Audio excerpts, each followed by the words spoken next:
Thank you, Mr. Pogány, for your kind introduction. Thank you, dear organizers, for making it possible to present the International Network Initiative on Safe and Sustainable Nanotechnologies, INISS-nano, within your web meeting. My name is Andreas Falk. I am the CEO of BioNanoNet organization located in Austria and with members in its association in 13, at the moment, only European countries. We did develop specific concepts on safe by design tailored to real-life needs and implemented in the frame of EU-funded projects already. Since 2015, we included the sustainability aspects within our safe by design approach and thus are able to contribute this expertise in projects as well as directly for industry. In addition to this work, we are a member of the coordination team of the European Nano Safety Cluster and coordinator of the Austrian funded project NanoSyn. Furthermore, we are project partner in the NanoFabNet project, the International Hub for Sustainable Nanofabrication. These roles on national, but also on European and international level are very helpful for the coordination and for the development of INISS-nano. In my role to bring forward all the innovation-oriented aspects and the international collaboration within the European Nano Safety Cluster, INISS-nano is one of the key initiatives of the cluster to strengthen the international collaboration. Along that lines, BNN had the pleasure to participate and contribute to all 4 EU-Asia dialogue events that happened in the recent years. We have been organizing together with Mr. Pogány the 2nd and the 4th dialogue event, one in Vienna, one online, and in the 4th dialogue event on nanosafety, which was entitled From Discussion to Implementation, the development of a concept paper was decided. This was to describe the way forward, how to connect and strengthen the international collaboration in the field of safe and sustainable nanotechnologies. At this position, I like to mention the vision we have formulated in terms of internationalization within the European Nano Safety Cluster.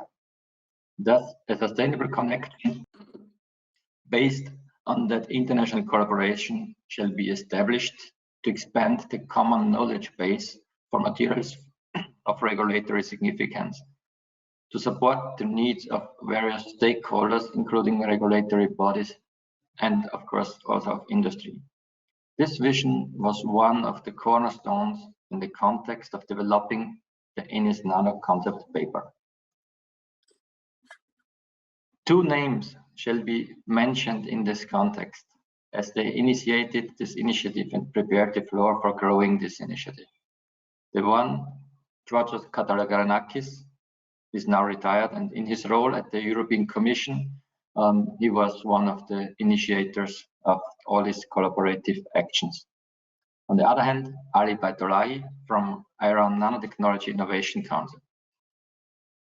With the decisions during the 4th dialogue, Mr. Pogány and me moved this initiative forward. Firstly, opening it up to the entire nanosafety community to give all colleagues in the community the opportunity to co-develop this ambitious initiative.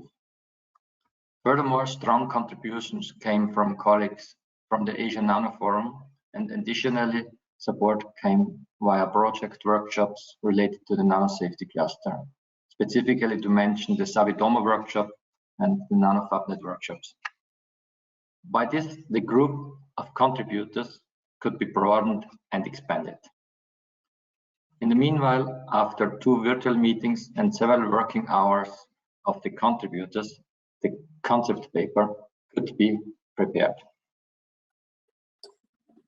The concept paper I just mentioned is available on an open access platform called Zenodo since June 21st this year.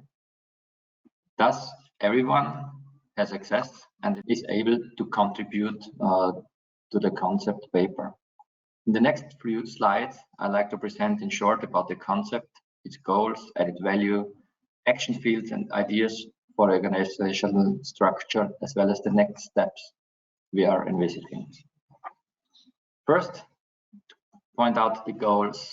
INISS-nano definitely has the ambitious goal to create a collaboration without borders, in which science, industry, and government from all over the world work together. Furthermore, existing networks shall be connected with each other to avoid or reduce duplication of structures and work, but also to strengthen the synergies between similar communities and organizations. Another objective is to perform common activities to support the knowledge transfer from science to society, so to all of us, and to collect and analyze information that is available. To upgrade the global knowledge in the field of safety and sustainability in nanotechnologies to a higher level. Of course, this needs to be limited down to certain action fields. The following pillars have been identified by the participants during the 4th EU-Asia dialogue and further defined during the first meetings of the INISS-nano co-authors or contributors as the important action fields that shall be in the focus of INISS-nano from the beginning.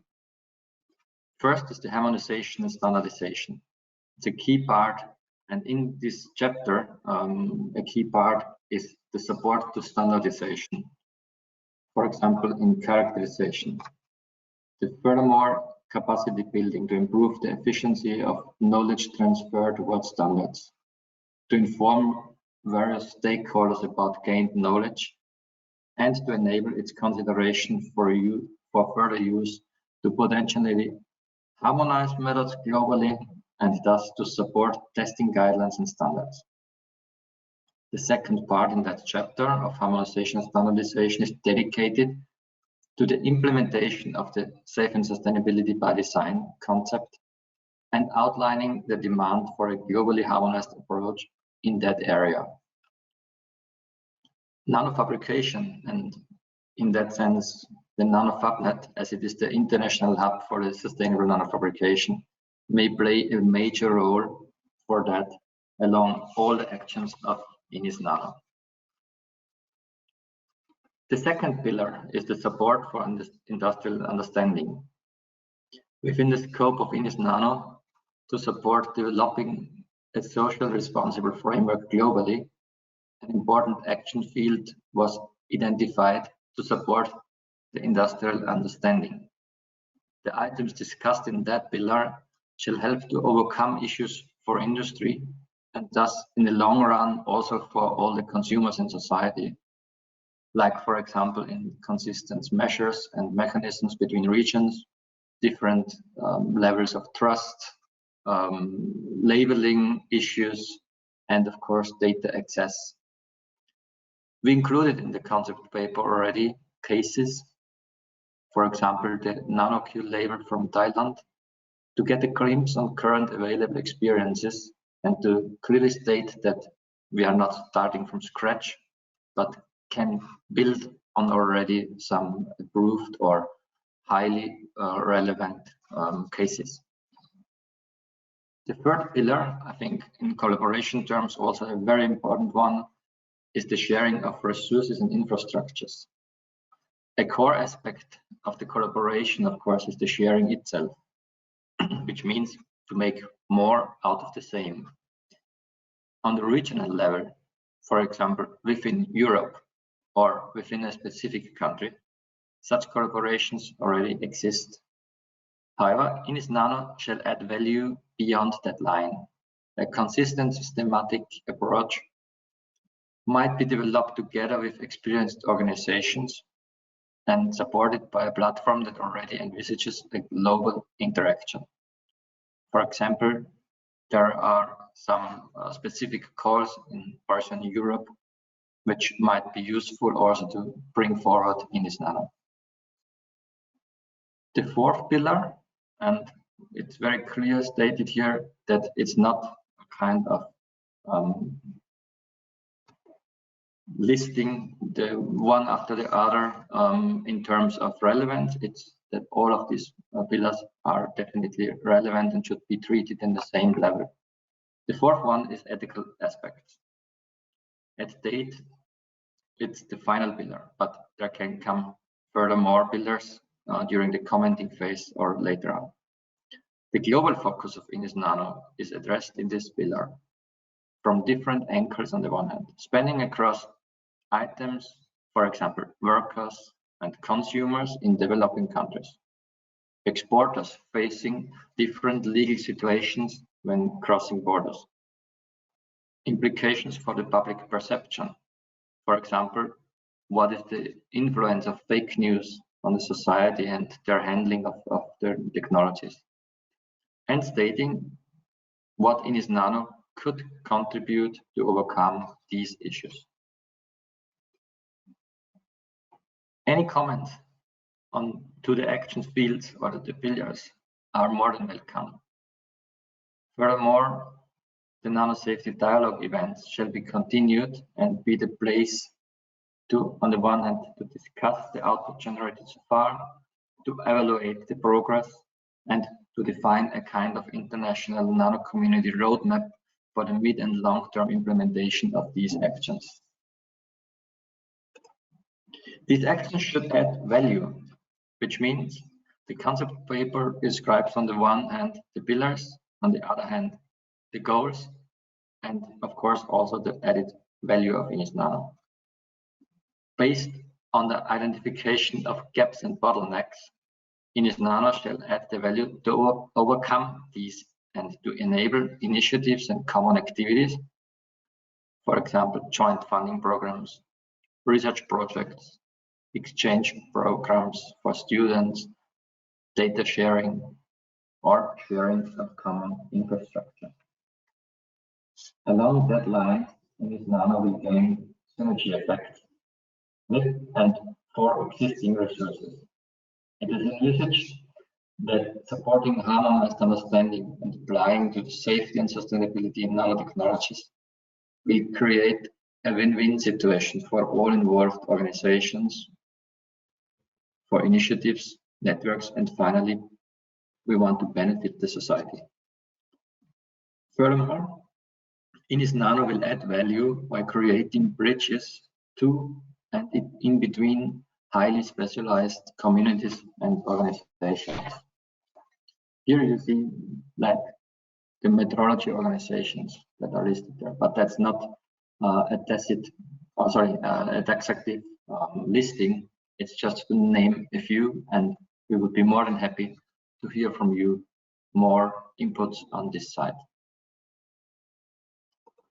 Finally, such an ambitious initiative will only be successful with clear and transparent structures that are set to serve a long-lasting global independent community. Most likely, it would be a good decision to install the Secretariat in a way that is not dependent on time-sensitive influences like project duration or governmental structures, but that it's completely stable in its own structured way. The steering committee might be broadened soon, and that shall be, of course, a discussion point maybe for the next virtual meeting of the INISS-nano group, or maybe also in the next nano safety dialogue event. Of course, and that is a clear message to all of you, INISS-nano is welcoming colleagues from other continents, from other countries, and still will remain open on the one hand for collaboration with international partners and organizations, but also to take them as partner and contributor within INISS-nano. The group of the international networks and collaboration partners shall definitely be continuously growing and administered by the Secretariat. On the side of the pillars, you see that we have listed here the 4 pillars, A to D, and the last one is called pillar, the open space for new pillars to come, which we definitely don't want to exclude.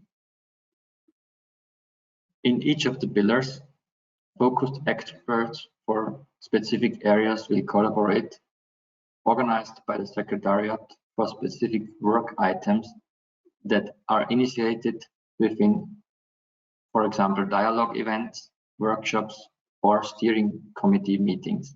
And of course, the community shall be continuously expanded.